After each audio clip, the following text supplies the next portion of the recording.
Kata Nabi SAW, simfani min ahlin nar lam arahuma qat. Ada dua kelompok, kata Rasul, dua-duanya termasuk penduduk neraka, tapi aku tidak melihat keduanya. Salah satunya, kata Nabi SAW, nisaun kasiyatun ariyatun mumilatun ru'usuhunna ka aslimatil bukhtil ma'ilah la yadkhulnal jannah wa la yajidna rihaha wa inna rihaha la yujadu min masirati kada wa kada. Seorang perempuan berpakaian tapi masih dianggap terlanjang.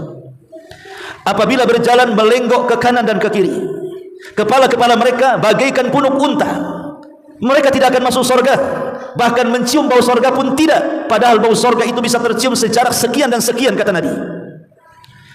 Lihat, apakah tega orang tua yang tidak pernah meninggalkan sholat 5 waktu, tidak pernah meninggalkan puasa Ramadan, bahkan haji dan umrah, apakah tega membiarkan anaknya tabarruj, merelakan anaknya masuk neraka, merelakan anaknya diazab oleh Allah Subhanahu wa taala dalam jahannam?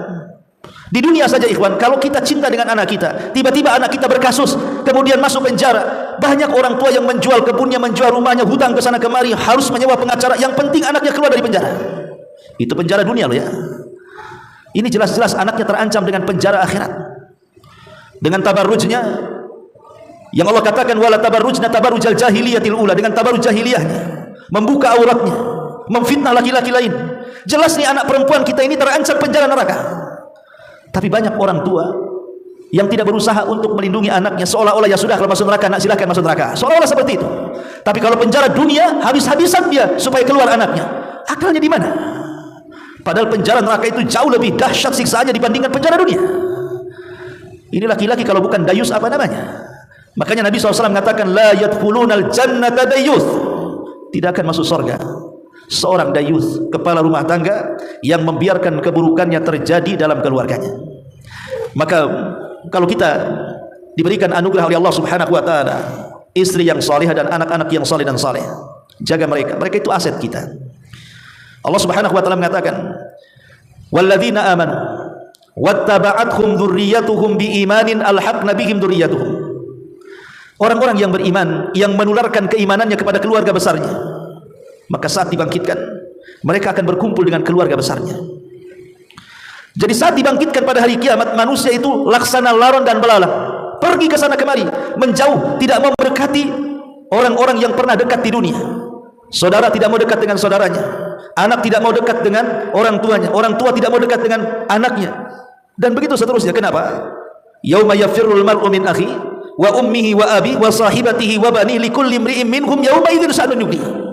Pada hari di mana seseorang lari dari saudaranya, lari dari ibu bapaknya, lari dari pasangan dan anak-anaknya. Kenapa mesti lari? Bukankah di dunia ingin bersatu? Kenapa di akhirat mesti lari?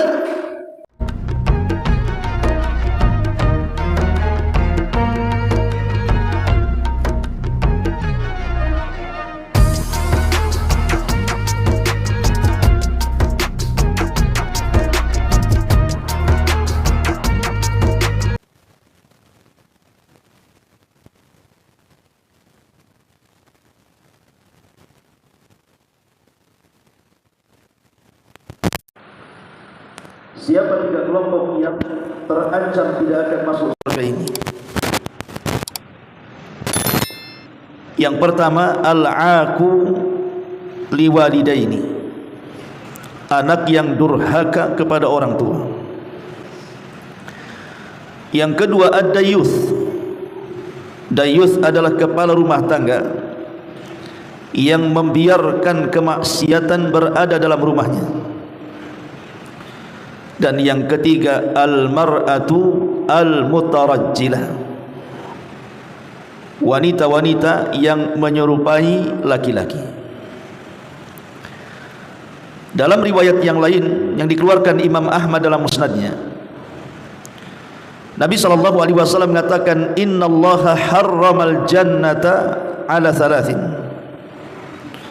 Allah akan haramkan surga bagi 3 kelompok. Al-aqu liwalidaini, pertama anak yang durhaka dengan orang tuanya. Yang kedua, mudminul khamri, orang yang kecanduan minum khamr. Dan yang ketiga, ad-dayuth, alladhi yuqirru al-khabitha fi ahli baiti. Dayuth yang membiarkan keburukan menimpa keluarganya. Ma'asyiral muslimin yang dimuliakan Allah Subhanahu wa taala, dalam dua riwayat ini Nabi SAW mengancam beberapa orang dengan tidak akan masuk surga, artinya terancam dengan neraka. Siapa mereka? Kita akan fokus kepada yang ketiga, yang disebut dengan dayuth. Siapa dayuth ini? Sebagaimana penjelasan Nabi SAW sendiri, alladhi yukirru al-khabitha fi ahli baiti. Orang yang yukir itu artinya dia tahu, bahkan dia juga paham bahwa itu kemaksiatan. Dia tahu bahwa itu kemungkaran, tapi dia biarkan kemaksiatan dan kemungkaran itu padahal dilakukan oleh keluarganya. Membiarkan kerusakan padahal dia tahu itu rusak, sehingga merusak keluarganya, dan laki-laki membiarkannya. Maka laki-laki yang seperti ini adalah dayuth, kepala rumah tangga yang tidak memiliki kecemburuan kepada keluarganya. Ma'asyiral muslimin yang dimuliakan Allah Subhanahu wa taala, terkadang ada sebagian pemahaman orang-orang awam, kalau sudah melaksanakan salat, melaksanakan puasa, menunaikan zakat, bahkan naik haji berkali-kali, kemudian suka bersedekah, mereka menganggap bahwa mereka telah menjadi orang soleh dan pasti masuk surga. Padahal ada di antara keluarganya, boleh jadi mungkin anak-anak putrinya, suka membuka aurat kemana-mana, atau mungkin istrinya bekerja yang di situ banyak ikhtilat dengan laki-laki yang bukan mahramnya, atau boleh jadi anak laki-lakinya terjerumus kepada pergaulan bebas, ikut geng sana geng sini, akhirnya masuk ke narkoba, ke khamar dan yang semacamnya. Orang yang menganggap dirinya soleh dengan banyak salat, dengan banyak puasa, sedekah, haji dan umrah itu, ingat, betul amalan yang anda lakukan itu adalah amalan-amalan penduduk surga, tapi anda terancam dengan neraka karena membiarkan keluarganya berada di atas kemaksiatan kepada Allah Subhanahu wa taala. Ada istilah yang disebutkan para ulama, man ahabbal makarim ghara 'alal maharim. Man ahabbal makarim ghara 'alal maharim. Apa maknanya? Man ahabbal makarim, siapapun yang mencintai al-makarim. Makarim itu artinya akhlak-akhlak mulia. Siapa yang mencintai kemuliaan dalam akhlak, suka kalau anaknya berhijab, suka kalau istrinya tidak berghibah, suka kalau anak laki-lakinya belajar, duduk di pesantren mempelajari agama, suka kalau seandainya keluarganya kuat dalam agama. Ini namanya suka dengan kemuliaan-kemuliaan. Maka disebutkan man ahabbal makarim ghara 'alal maharim. Ghara 'alal maharim artinya pasti dia memiliki kecemburuan kepada mahram-mahramnya, kepada keluarganya. Tapi sebaliknya, siapa yang tidak mencintai makarim, kemuliaan-kemuliaan akhlak, anaknya tidak hijab, ya dibiarkan saja. Istrinya ikhtilat setiap hari, ya tidak dipedulikannya. Anaknya mau pulang mau tidak, mau masuk ke pergaulan bebas ataupun ya sudahlah, yang penting dia kan anak laki-laki bisa menjaga dirinya. Membiarkan kemungkaran artinya tidak suka dengan kemuliaan-kemuliaan, maka dia akan dicabut kecemburuannya kepada keluarganya. Padahal Nabi SAW mengatakan, al-mu'min yaghar wa anna Allah asyaddul ghairah wa ghairu wa ghiratullahi ala abdihi al-mu'min ya'ti ma harramallahu. Kata Nabi SAW, seorang mukmin itu harus memiliki kecemburuan. Dan sesungguhnya Allah Subhanahu wa taala lebih dahsyat lagi cemburunya. Dan di antara kecemburuan Allah Subhanahu wa taala, Allah tidak suka kalau seandainya seorang mukmin melakukan hal-hal yang diharamkan Allah Subhanahu wa taala. Kalau seandainya binatang secara keseluruhan memiliki perasaan cemburu, tidak ada satupun binatang kecuali diberikan perasaan cemburu kepada hati setiap binatang, kecuali beberapa binatang. Salah satunya adalah khinzir, babi. Babi tidak memiliki sifat cemburu. Maka siapapun yang tidak memiliki kecemburuan kepada keluarganya, apa bedanya Anda dengan babi? Babi tidak cemburu dengan pasangannya, walaupun pasangannya berzinah dengan orang lain, dengan binatang lain, dia nggak akan peduli. Tetapi manusia yang pecemburu, dia tidak mungkin membiarkan keluarganya di atas kemaksiatan kepada Allah Subhanahu wa taala. Ma'asyiral muslimin yang dimuliakan Allah Azza wa Jalla, terkadang ada sebagian keluarga yang tidak mengetatkan aturan pada keluarganya. Bahkan mungkin kita sebagai orang tua membiarkan anak kita ini tidak memiliki aturan dalam rumahnya. Anak berpakaian ketat sama orang tuanya dibiarkan saja. Bahkan yang lebih parah, dibelikan pula tuh pakaiannya. Alasan ini model 2026. Ada orang-orang tua yang tidak mau ketat dengan aturan keluarganya. Nanti kalau saya ketatkan anak saya marahi untuk sholat, nanti dia kabur katanya. Ada orang-orang tua yang seperti itu.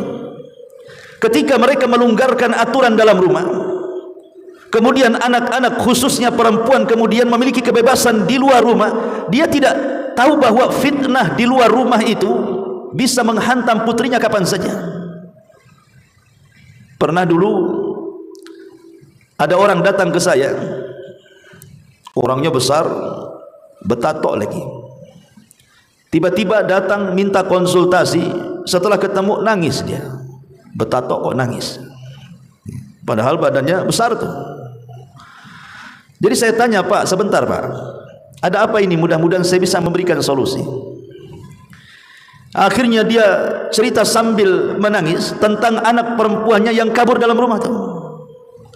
Jadi anak perempuan ini mondok di pesantren di luar Batam sudah 2 tahun.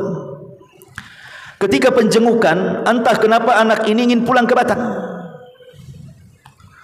Ketika sampai di Batam, belum sampai 1 minggu, rupanya anak ini bergaul dengan anak-anak pang.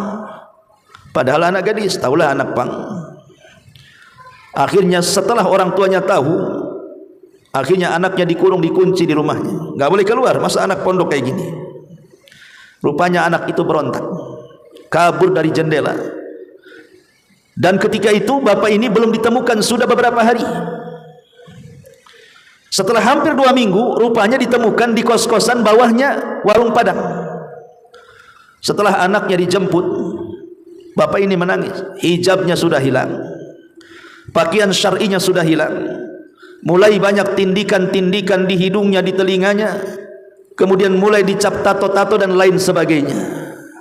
Bayangkan mondok 2 tahun bisa hancur dengan 2 minggu. Begitulah fitnah di luar. Kalau seandainya kemudian orang tua ini membiarkan, tidak membuat aturan ketat kepada putri-putrinya, ingat fitnah di luar itu besar. Setan bisa menghancurkan putri-putri kita dalam sesaat. Makanya Al-Imam Bakar Ibn Zaid rahimahullahu ta'ala mengatakan, fasadun nisa sababuhul awal tasahulur rijal. Fasadun nisa sababuhul awal tasahulur rijal. Rusaknya perempuan, kata Imam Bakar Ibn Zaid, sebab yang pertama adalah karena kita sebagai kepala rumah tangga tidak mengetatkan aturan-aturan dalam rumah tangga dan cenderung meremehkannya. Karena ada orang tua itu yang kalah dengan anaknya, baik hartanya ataupun aturan-aturannya. Anak minta harta apapun diberikannya, Padahal yang dibeli itu terkadang bisa menjerumuskan anaknya kepada kerusakan. Anaknya minta supaya tidak diketatkan aturannya, ya sudah. Yang penting anaknya ada, tidak kemana-mana, tidak hilang, tidak pergi ke luar negeri, dan begitu seterusnya. Ingat, ada istilah, seorang mukmin itu akan diuji dengan dua perkara. Seorang mukmin itu akan diuji dengan dua perkara. Bil mali wan nisa. Pertama dengan harta, dan yang kedua dengan perempuan.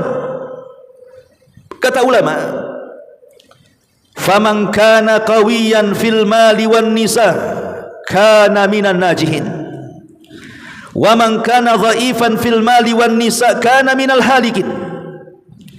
Seorang kepala rumah tangga kalau kuat memegang hartanya, tidak sembarang memberikannya, memberikan kalau ada maslahatnya, dia kuat pegang hartanya. Pak, minta uang untuk apa? Beli handphone. Oh, tidak. Pak, minta uang untuk apa? Ini ada gaya bagus ini, pakaian, Masya Allah. Oh enggak, ini tabarruj.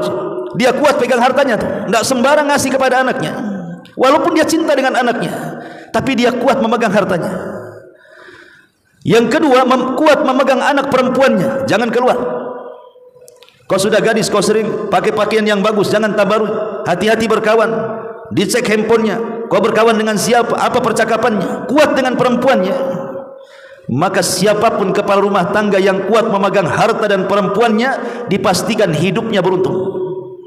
Tapi kalau lemah dengan hartanya, hartanya diberikan kepada anak-anaknya, walaupun sebenarnya untuk membeli hal-hal yang ada kemungkaran di dalamnya, dan dia tidak kuat dengan perempuannya.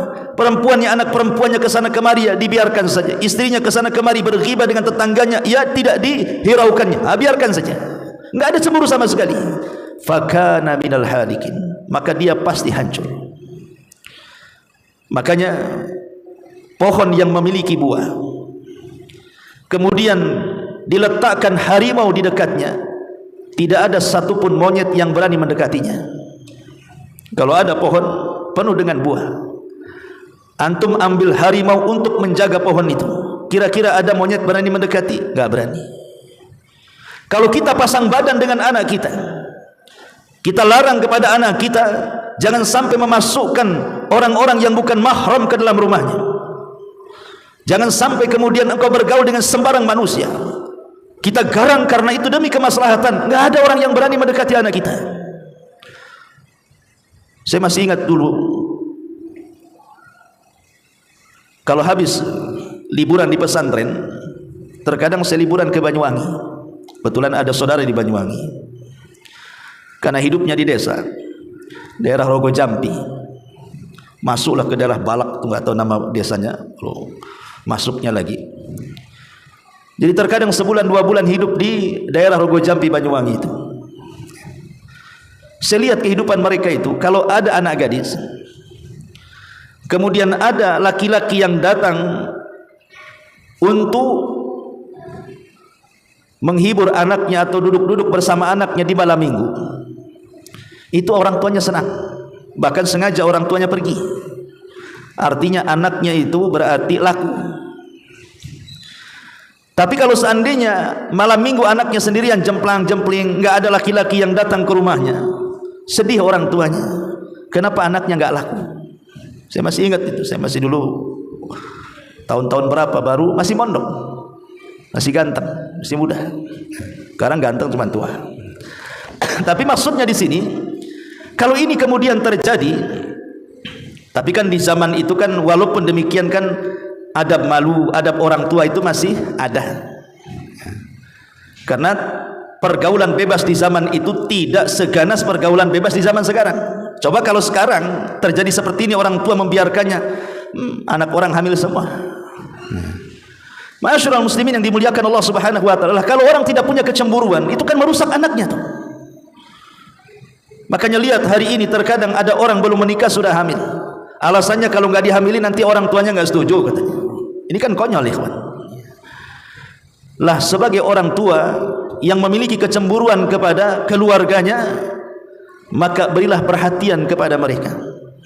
Jangan sampai kemudian anak-anak kita, keluarga kita hancur dengan kemaksiatan kepada Allah dan kita membiarkannya.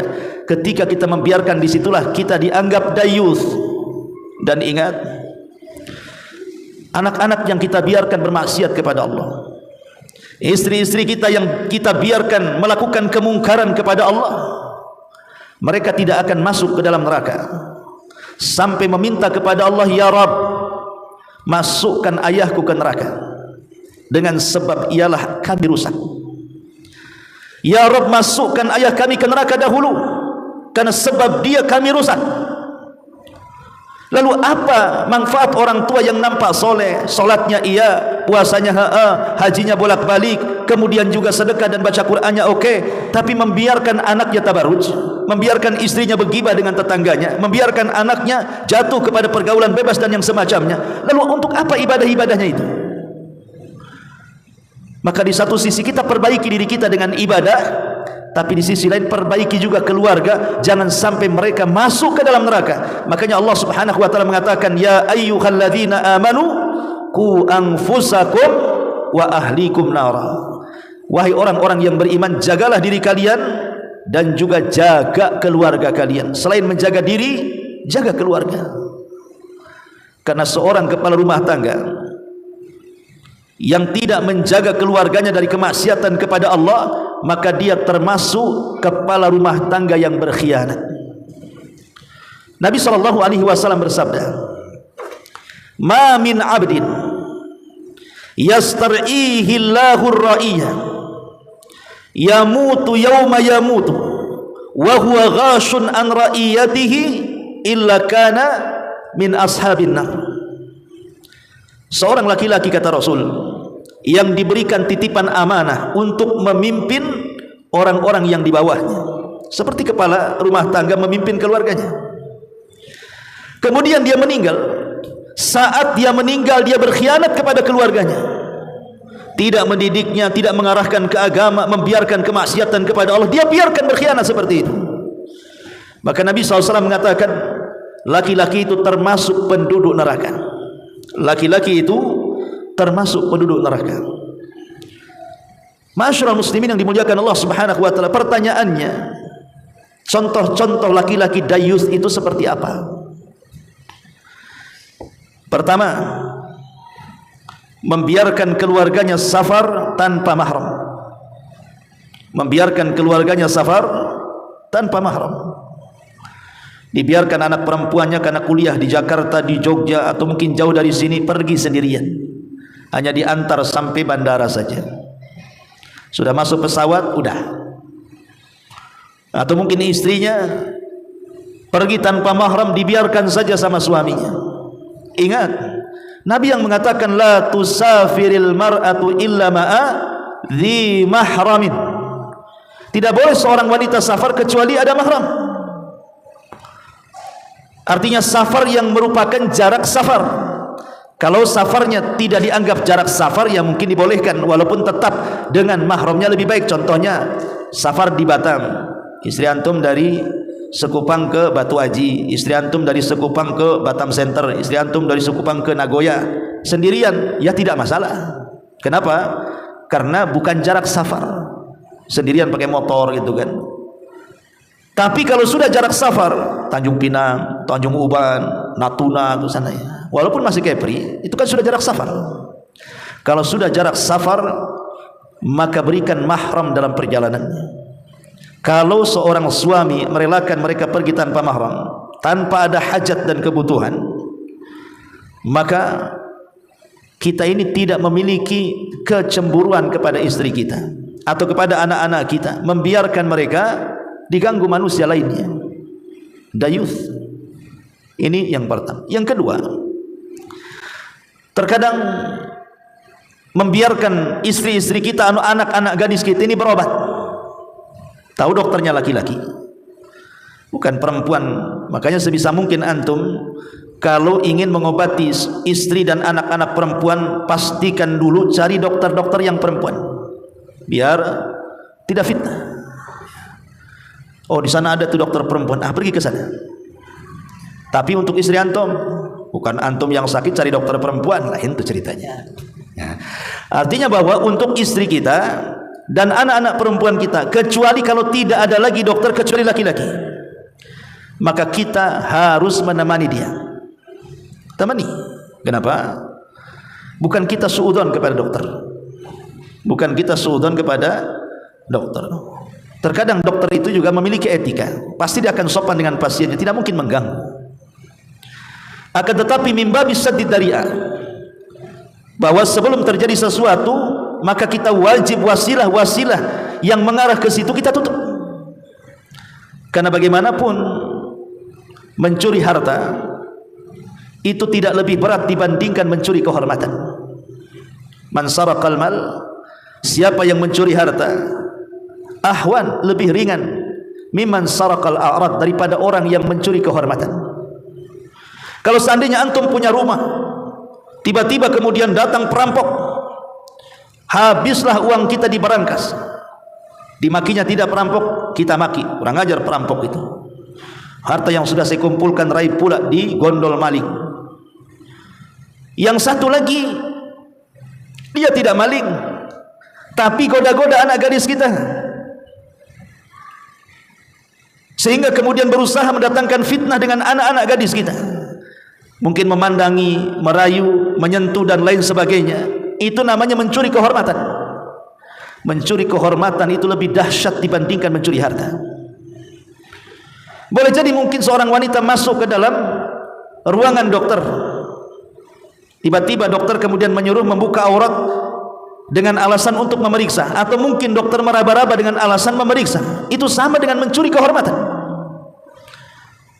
Ma'asyiral muslimin yang dimuliakan, apakah kemudian kita membiarkan dicuri kehormatan istri kita sementara kita di rumah membiarkan saja? Temani. Ma'asyiral muslimin yang dimuliakan Allah Subhanahu wa taala, jangan sampai kita menjadi laki-laki dayuth. Ini contoh kedua. Contoh ketiga, suami yang sama sekali tidak memiliki kepedulian dengan keluarganya. Dengan kata lain, tidak bertanggung jawab. Mungkin dia mabuk, judi, nggak peduli dengan keluarganya, mancing berjam-jam, nggak peduli anaknya cemana hidupnya, yang penting mancing dari pagi sampai malam, besoknya gitu lagi. Padahal nggak ada ikannya, dia beli dari pasar ikannya itu ngelabui keluarganya biar nampak mancing. Ya. Hobi itu tidak dilarang dalam Islam, tapi kalau sampai melalaikan keluarganya, hobi itu jadi bermasalah.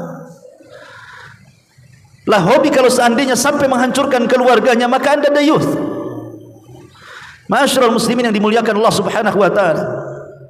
Atau contoh yang lainnya, membiarkan istrinya datang ke rumah tetangganya, tahu bahwa di rumah tetangganya itu tempat acara ghibah.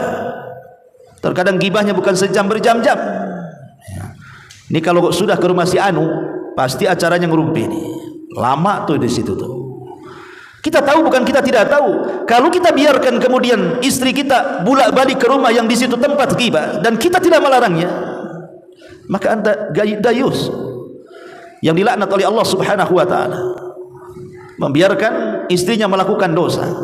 Yang lebih parah lagi, istrinya habis ghibah, pulang ditanya suaminya, kira-kira ghibahnya apa isinya, katanya. Akhirnya suaminya mendengarkan, menikmati, ikut nimbrung, nyambung ghibahnya ke rumah. Nah ini kan masalah, ikhwan. Ya. Bukannya kemudian dilarang, kau jangan ke rumah itu lagi. Kalau seandainya aku lihat engkau ke rumah itu lagi, sudah, saya kawin lagi, umpamanya. Ya. Ma'asyiral muslimin yang dimuliakan Allah Subhanahu wa taala, intinya bahwa seorang suami harus tegas. Makanya tadi di awal dikatakan kalau seorang suami kuat memegang hartanya, tidak mudah memberikan keluarganya, karena tahu kalau seandainya dilonggarkan akan terjadi kerusakan. Ataupun kuat dengan perempuannya, baik istri atau anaknya, dengan membuat aturan-aturan ketat, maka pasti dia akan selamat. Tapi kalau longgar semuanya, tunggulah kebinasaannya. Ma'asyiral muslimin yang dimuliakan Allah Subhanahu wa taala, itulah diantara contoh-contoh dayus, dan banyak sekali. Keluarga, seorang kepala rumah tangga menceritakan urusan ranjang istrinya, itu juga dayus. Tidak boleh. Bahkan seburuk-buruk manusia menceritakan kondisi dalam rumah tangganya kepada orang lain, dayus. Ma'asyiral muslimin yang dimuliakan Allah Subhanahu wa taala, Nabi sallallahu alaihi wasallam satu hari dalam peristiwa Isra Mi'raj, diperlihatkan sorga, bahkan masuk ke dalam sorga. Kata Nabi SAW, dakhaltul jannah fa idza ana biqasrin minadh dhahab. Aku masuk ke dalam sorga, tiba-tiba di hadapanku ada istana yang terbuat dari emas. Kemudian Nabi SAW bertanya kepada Jibril, liman hadza ya Jibril? Jibril, istana yang terbuat emas dari emas ini milik siapa sebenarnya? Kata Jibril, istana ini milik Umar bin Khattab radhiyallahu anhu. Nabi kaget, oh ini istananya sahabatnya Umar radhiyallahu anhu. Penasaran, Nabi ingin melihat-lihat dalaman istana Umar itu. Saat melangkah menuju istana Umar, istana yang terbuat dari emas yang ada di sorga, tiba-tiba Rasul terhenti karena di depan pintu istana Umar itu ada bidadari yang sedang berdiri di situ menanti suaminya, maksudnya menanti Umar. Para bidadari itu menanti laki-lakinya yang masih di dunia. Nabi SAW ketika melihat bidadari langsung menundukkan kepalanya, kemudian tidak jadi masuk. Kemudian Rasul pergi dari sorga dan keluar. Saat kemudian setelah melaksanakan peristiwa Isra Mi'raj, Rasul memanggil Umar dan mengatakan, ya Umar, Allah memperlihatkan kepadaku sorga dan Allah memperlihatkan kepadaku istanamu di sorga. Tapi saat aku hendak masuk ke dalam istanamu, aku terhenti dengan wanitamu, maksudnya bidadari yang merupakan hakmu. Dan itu bukan hakku, makanya aku pergi dari istanamu dan tidak sempat melihat-lihat dalamnya. Tiba-tiba Umar menangis dan mengatakan, a'alaika agharu ya Rasulullah. A'alaika agharu ya Rasul. Rasul, haruskah aku cemburu kepadamu wahai Rasul? Rasul, apakah haruskah aku cemburu kepadamu wahai Rasul? Kenapa kau tidak masuk saja hanya gara-gara bidadariku menghalangi pandanganmu, tiba-tiba engkau berpaling dan tidak mau melihat istanaku? Apakah aku akan cemburu gara-gara engkau mendekati bidadariku? Tidak, kata Umar. Apakah harus cemburu denganmu wahai Rasul? Padahal kalau seandainya Nabi SAW melihat istana dan melihat bidadari Umar di sorga, itu tidak ada yang diharamkan, semua halal. Tapi Nabi SAW menundukkan pandangan kemudian pergi untuk menunjukkan bahwa wanita itu bukan miliknya, tidak boleh didekati. Karena kita tahu bahwa fitnah wanita ini disepakati dalam hadis Nabi SAW sebesar-besarnya fitnah Bani Israel yang menghancurkan para ulama. Inna asyaddal fitnah li Bani Israilin nisa. Sesungguhnya fitnah yang paling besar kepada Bani Israel adalah perempuan. Betapa banyak ulama tumbang gara-gara perempuan. Takkan kita biarkan anak-anak kita menjadi fitnah dan memfitnah orang lain. Nabi SAW pernah diperlihatkan neraka, diperlihatkan bagaimana azab pemakan riba yang dilempar ke sungai darah, diperlihatkan azab orang yang berzina yang berada di tungku yang dibakar sehingga panas melepuhkan kaki sampai kepalanya, melihat azab orang yang suka menggibah, melihat azab orang yang suka berdusta. Tapi ada dua kelompok yang merupakan penduduk neraka, Rasul tidak melihat azabnya di neraka. Padahal dua kelompok ini termasuk penduduk neraka, dan Rasul sudah banyak diperlihatkan azab-azab neraka, tapi Rasul tidak melihat azabnya, padahal keduanya termasuk penduduk neraka. Kata Nabi SAW, simfani min ahlin nar lam arahuma qat. Ada dua kelompok, kata Rasul, dua-duanya termasuk penduduk neraka, tapi aku tidak melihat keduanya. Salah satunya kata Nabi SAW, nisaun kasiyatun ariyatun mumilatun ru'usuhunna ka asnimatil bukhtil ma'ilah la yadkhulnal jannah wa la yajidna rihaha wa inna rihaha la yujadu min masirati kada wa kada. Seorang perempuan berpakaian tapi masih dianggap telanjang. Apabila berjalan melenggok ke kanan dan ke kiri, kepala-kepala mereka bagaikan punuk unta. Mereka tidak akan masuk surga, bahkan mencium bau surga pun tidak, padahal bau surga itu bisa tercium sejarak sekian dan sekian, kata Nabi. Lihat, apakah tega orang tua yang tidak pernah meninggalkan sholat 5 waktu, tidak pernah meninggalkan puasa Ramadan, bahkan haji dan umrah, apakah tega membiarkan anaknya tabarruj, merelakan anaknya masuk neraka, merelakan anaknya diazab oleh Allah Subhanahu wa taala dalam jahannam, Di dunia saja ikhwan, kalau kita cinta dengan anak kita, tiba-tiba anak kita berkasus, kemudian masuk penjara, banyak orang tua yang menjual kebunnya, menjual rumahnya, hutang ke sana kemari, harus menyewa pengacara. Yang penting anaknya keluar dari penjara. Itu penjara dunia loh ya. Ini jelas-jelas anaknya terancam dengan penjara akhirat. Dengan tabarrujnya yang Allah katakan wala tabarrujna tabarrujal jahiliyatil ula, dengan tabarruj jahiliyahnya, membuka auratnya, memfitnah laki-laki lain. Jelas nih anak perempuan kita ini terancam penjara neraka. Tapi banyak orang tua yang tidak berusaha untuk melindungi anaknya, seolah-olah ya sudah kalau masuk neraka nak silahkan masuk neraka, seolah-olah seperti itu. Tapi kalau penjara dunia habis-habisan dia supaya keluar anaknya. Akalnya di mana? Padahal penjara neraka itu jauh lebih dahsyat siksaannya dibandingkan penjara dunia. Ini laki-laki kalau bukan dayus apa namanya? Makanya Nabi SAW mengatakan la yadkhulunal jannata dayuth, tidak akan masuk surga seorang dayuth, kepala rumah tangga yang membiarkan keburukannya terjadi dalam keluarganya. Maka kalau kita diberikan anugerah oleh Allah Subhanahu wa taala istri yang saleh dan anak-anak yang saleh dan saleh, jaga mereka. Mereka itu aset kita. Allah Subhanahu wa taala mengatakan walladzina amanu wattaba'athum dzurriyyatuhum biimanin alhaqna bihim dzurriyyatuhum. Orang-orang yang beriman yang menularkan keimanannya kepada keluarga besarnya, maka saat dibangkitkan mereka akan berkumpul dengan keluarga besarnya.